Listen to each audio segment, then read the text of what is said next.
Tonight I'm going to be making candy corn brittle. And this is going to be a little different. The candy corn brittles that you actually see online usually just have candy corn in them, and that's it. You know, they've just got regular peanut brittle like stuff. Instead of peanuts, they put candy brittle on candy corn in it. Ours is actually going to have a flavoring in it, and this is actually candy corn flavoring. So we got this, it's okay, you don't need to focus on it.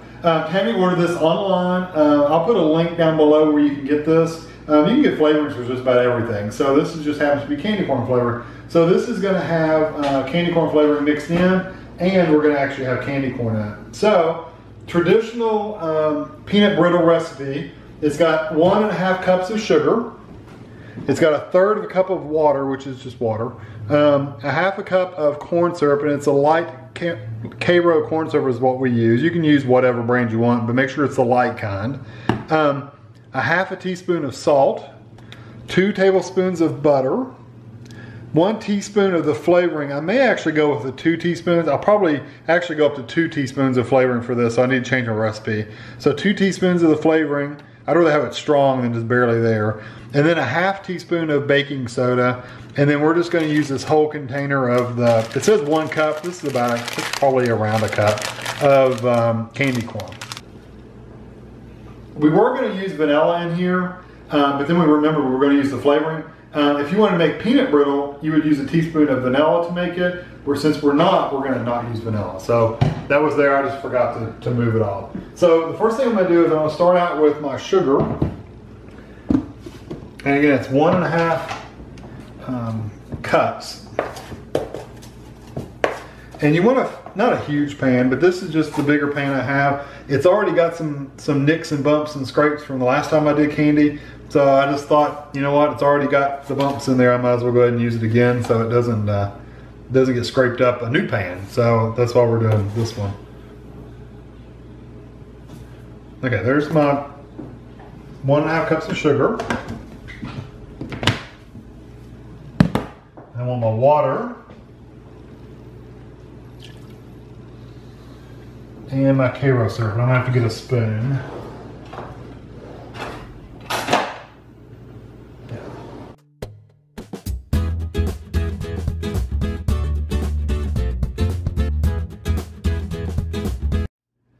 Okay, so what I'm going to do is, this is going to kind of sit on medium until the sugar gets dissolved, and it'll start kind of melting the sugar, stuff like that.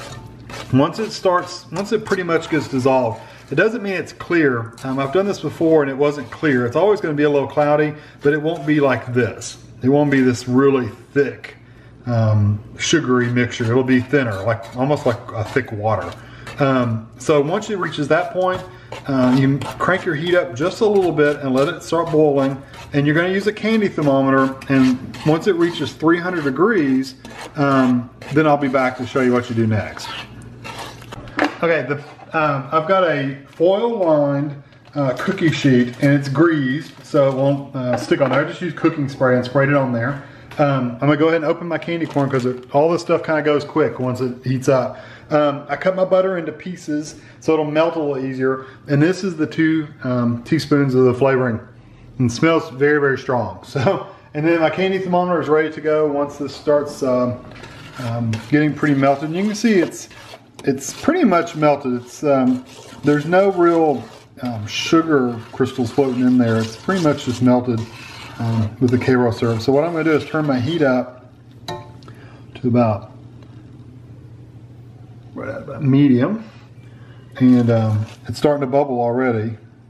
And I'll kind of stir it up a little bit. Once it starts really boiling, once it starts really bubbling, you don't really want to stir it anymore. You want to,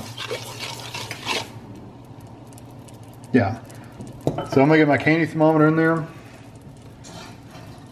The only thing I've noticed with this candy thermometer is it's kind of a pain to get it to where it's not touching the bottom.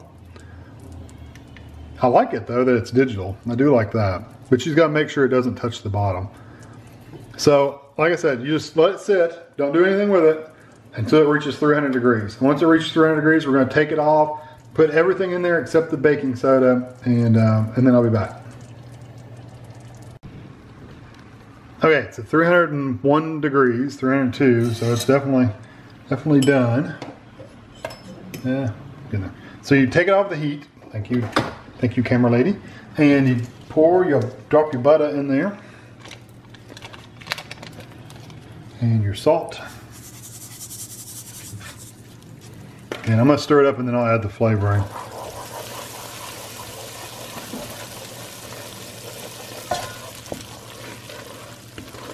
We were just talking how it's amazing how sugar you heat up at different temperatures, it does different things. It's neat.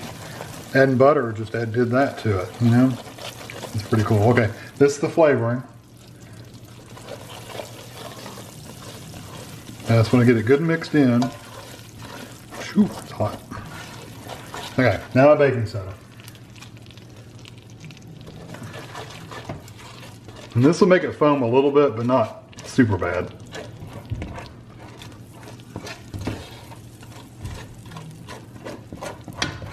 Okay, now I'm going to pour this onto this cookie sheet.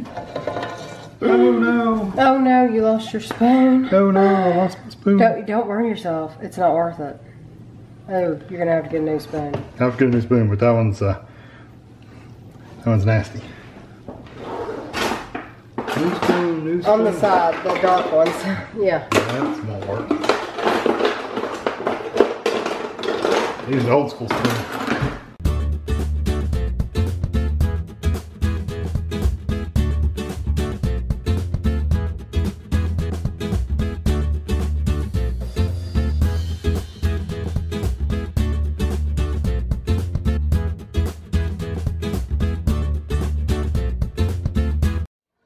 So you just basically let that cool completely, and then For a couple, we'll break it out. for a couple of hours. Probably for a couple hours to let it cool because it's very, very hot.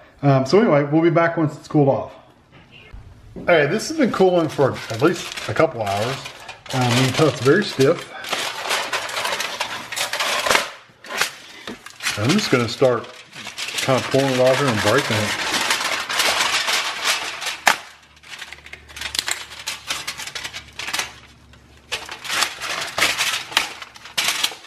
I'm wondering if the flavor, if that candy corn flavoring will actually come through. I'm hoping that it will. Slung that back in my belly. I'm hoping it has an airy texture like a peanut brittle should, because it looks more like a hard candy right now. It does. Like a sucker. Yeah. Although it's breaking easier than a sucker, so.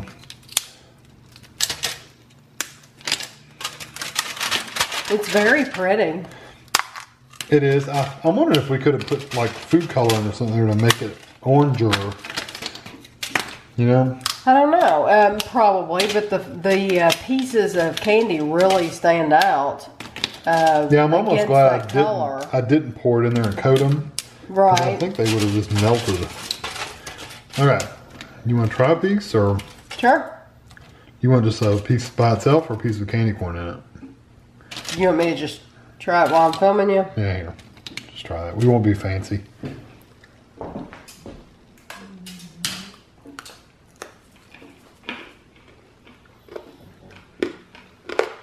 Definitely has the candy corn flavor. Oh, a piece without that.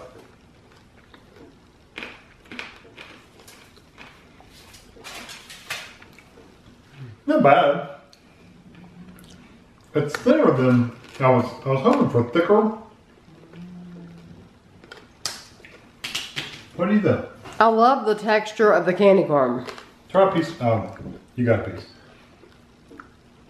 I love the. It's kind of soft. Where it's hot. Right. The texture of the candy corn is softer than normal. And the brittle part does have a different candy corn flavor. Do you like it? It does have a little bit of airy peanut brittle kind of flavor. It's not as thick and airy as it could have been, but it does have that texture. I like it. I think it's good. The only thing I would do different would be to buy more candy. Yeah, the pieces with the candy in it taste better. These are the pieces that taste the best. Yes. But the candy by itself, just the brittly part, that is good. The only bad thing, well, I guess it all kind of has the chemical-y flavor anyway.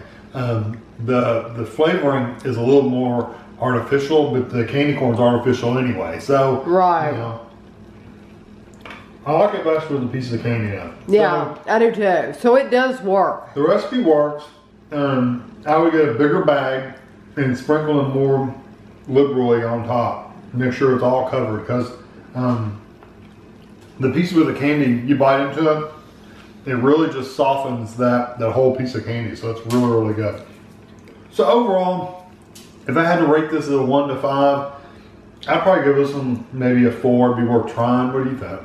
I'd give it a 4. Yeah. You could even try it without doing the flavoring if you wanted to. You could just take the candy and sprinkle it all through here. It wouldn't be as strong, but it would still be good. Yeah, you don't need that flavoring. No, you don't have to. You would just want to substitute the candy corn flavoring for vanilla. Right. 1 teaspoon of vanilla instead. So anyway, I hope you enjoyed this video. It was a complete experiment on our part, and catch you next time.